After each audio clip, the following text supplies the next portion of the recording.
This is part 4 of What Did Yeshua Do on Earth? We're going to finish off this chapter and start the next chapter entitled, Let's Kill Him. Satan tried to get Jesus to disobey God. However, unlike Adam and Eve, who gave in to Satan's temptation, Jesus resisted Satan. He never succumbed to Satan's lies and schemes or bowed down to worship him. Jesus was tempted as a man. In the letter to the Hebrews, found in the New Testament, the writer explained why Yeshua, the Messiah, had to become a man in order to save us from our sins. We read, "Because God's children are human beings, made of flesh and blood, the Son also became flesh and blood, for only as a human being could he die, and only by dying could he break the power of the devil, who had the power of death. Only in this way could he set free all who have lived their lives as slaves to the fear of dying." We also know that the Son did not come to help angels. He came to help the descendants of Abraham. Therefore, it was necessary for him to be made in every respect like us, his brothers and sisters, so that he could be our merciful and faithful high priest before God.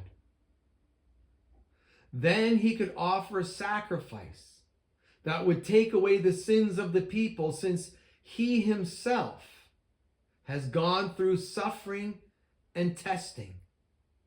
He is able to help us when we are being tested. Hebrews chapter 4, verses 14 to 18.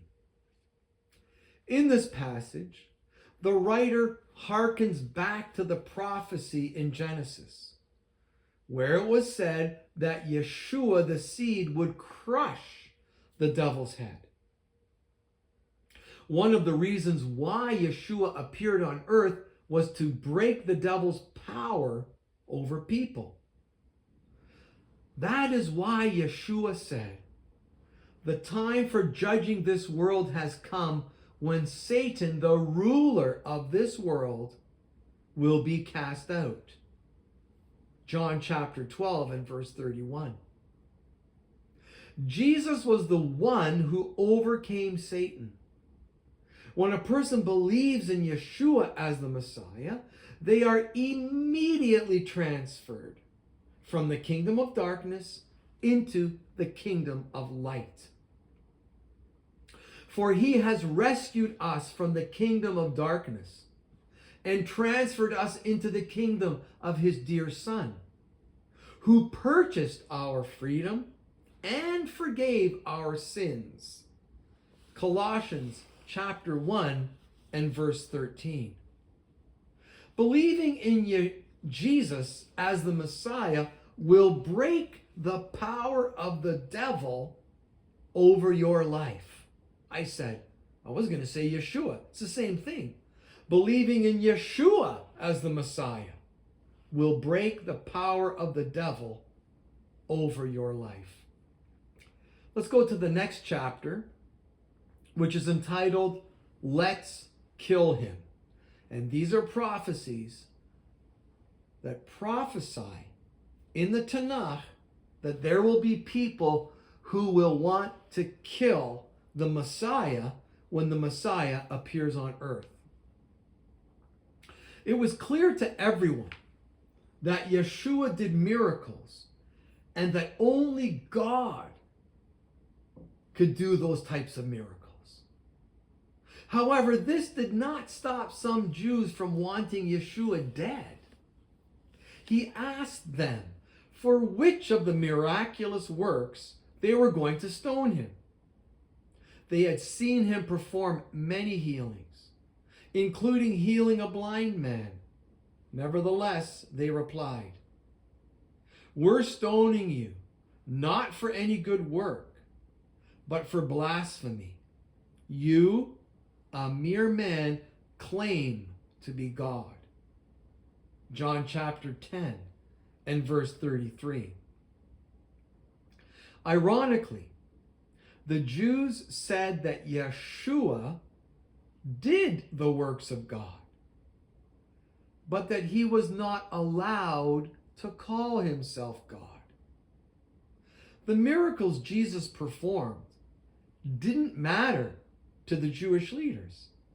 They were determined to enforce the letter of the law that stated that any man who called himself God had to be killed. The tragic irony for the Jews was that Jesus really was God. Yeshua did not commit blasphemy.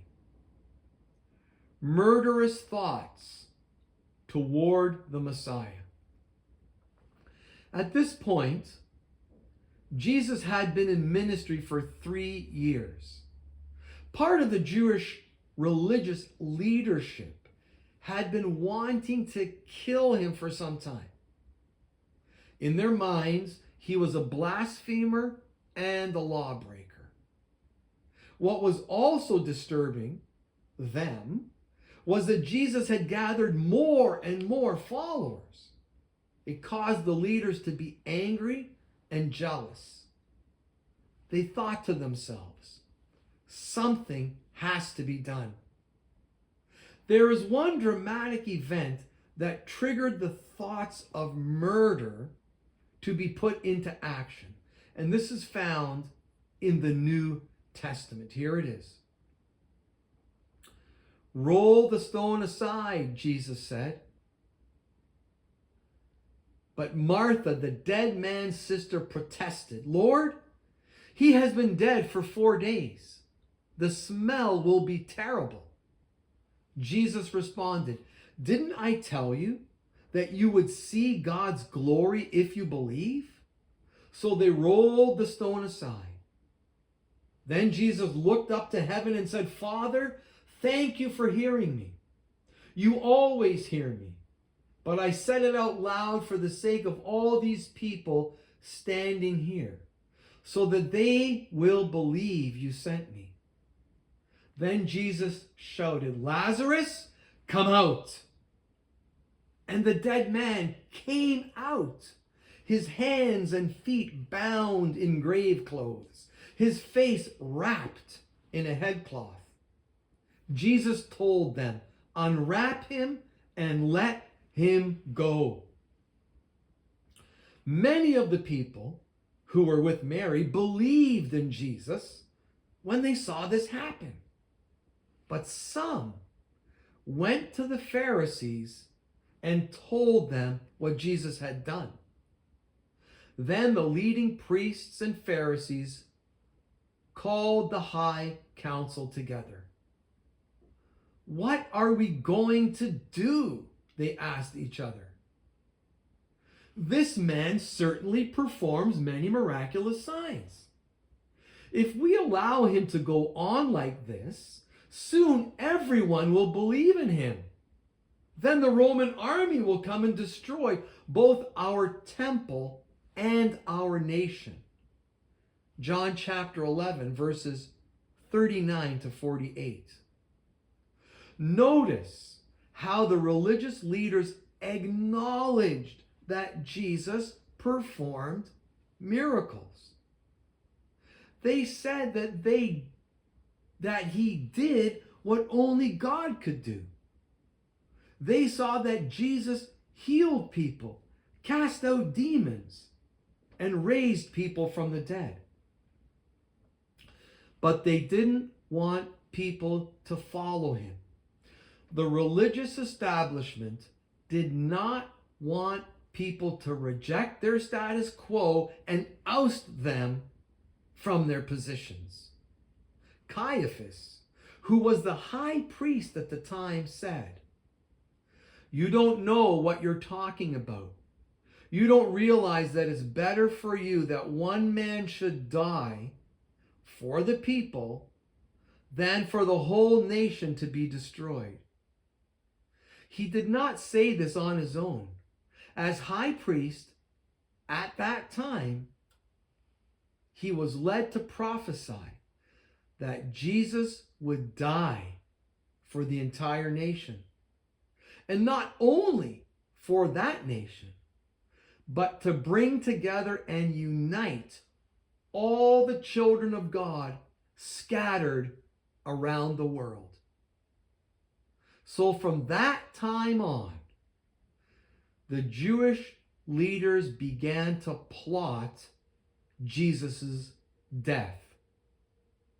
John chapter 11, verses 49 to 53. Jesus' days on earth were numbered. And next time we're going to carry on with the chapter, Let's Kill Him.